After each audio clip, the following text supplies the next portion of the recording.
La historia de la poesía. La poesía se le considera un lenguaje divino, superior, es un lenguaje excelso por usarlo en asuntos meramente trascendentes. A la vez se le considera un lenguaje primitivo, solo por limitarse a la utilidad comunicativa. Hay testimonios del lenguaje poético plasmado en jeroglíficos egipcios de 25 siglos antes de Cristo.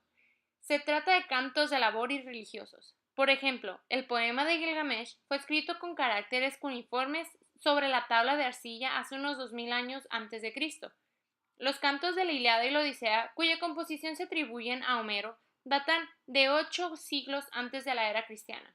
Los Veda, los libros del hinduismo, también contienen himnos y su última versión se calcula fue redactada en el siglo III a.C.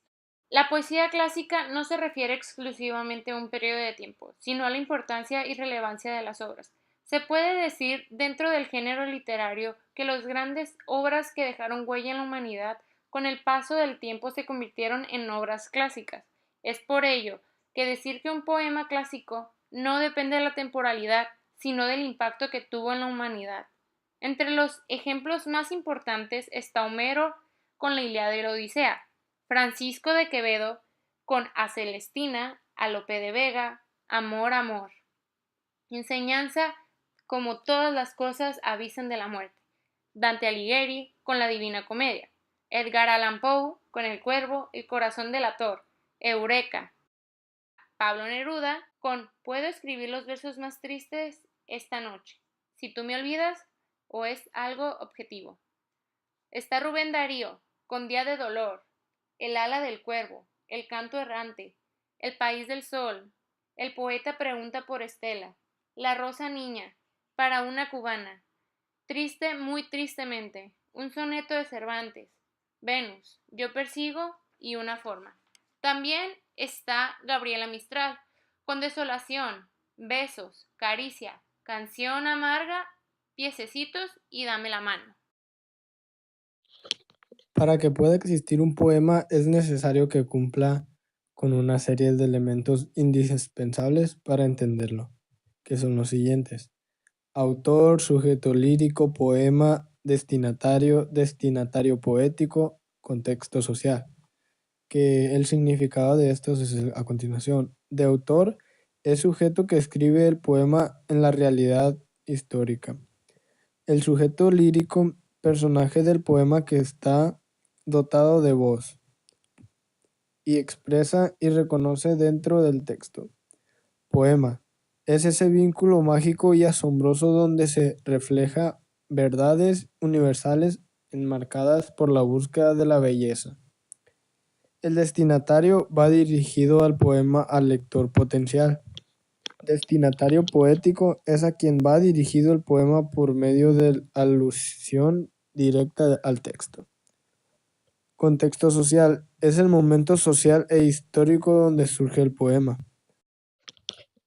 La rima puede ser total o parcial, una identidad acústica entre dos o más versos de los fonemas situados a partir de la última vocal acentuada. La rima existe en tres tipos: rima total, rima parcial y rima en eco. La rima total es la reiteración en dos o más versos de una identidad acústica de todos los fonemas que se encuentran a partir de la última vocal acentuada.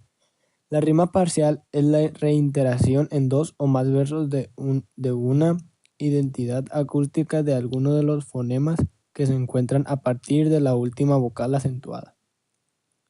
La rima en eco es un tipo especial de rima y de escasa belleza lírica. Consiste en la repetición en el mismo o en el siguiente verso de los fonemas. Dentro de la historia de la literatura podemos hablar de la época contemporánea y la literatura del siglo XVIII y XIX. En la época contemporánea surgieron obras como El laberinto de la soledad y Cien años de soledad, las cuales son las más populares y reconocidas de la época. Los principales expositores de la época contemporánea son Gabriel García Márquez, Octavio Paz, Jaime Salines y Gerardo Denis. La literatura de esta época surge en Rusia. En cuanto a la literatura del siglo XVIII y siglo XIX, Se escribía sobre los derechos, garantías individuales, tolerancia, etc. Esto a causa de la Revolución Francesa que fue entre 1789 y 1799. La primera etapa histórica de la literatura fue la prehistoria, donde se desarrolla un pasado oral. Las primeras expresiones literarias fueron cantos, oraciones o relatos que se transmitieron de generación en generación. Además de la oralidad, la prehistoria de la literatura experimentó un tipo de escritura representada en las pinturas rupestres. Después viene la época clásica, que empezó en Mesopotamia durante el año 18.000 y 17.000 antes de nuestra era, donde aparece el primer poema escrito, el cual fue el poema de Gilgamesh. Ese poema sería la piedra angular del inicio de la literatura como forma de escritura, pero la primera civilización en escribir literatura como tal fue Egipto, en el siglo VI antes de nuestra era. China, por su parte, gestaba una de las obras que amalgaba la sabiduría oral y sacra del pensamiento oriental, el I Ching o el libro de los cambios, pero la literatura que se convertiría en parte de nuestra tradición sería la grecolatina, que fue de Grecia y Roma.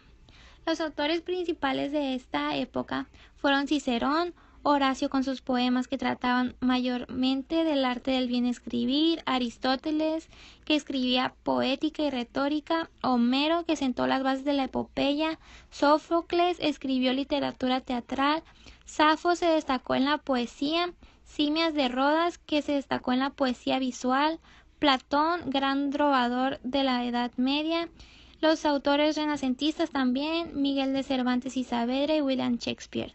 Los autores barrocos fueron Sor Juana Inés de la Cruz y Luis de Góngora, y Francisco de Quevedo. Las obras que representaban esta época también eran obras religiosas que se destacaron en la Edad Media, las cuales fueron Historia de los Caballeros del Rey Arturo, la Eneida, el Cantar de Roldán, Canto de los Nibelungos,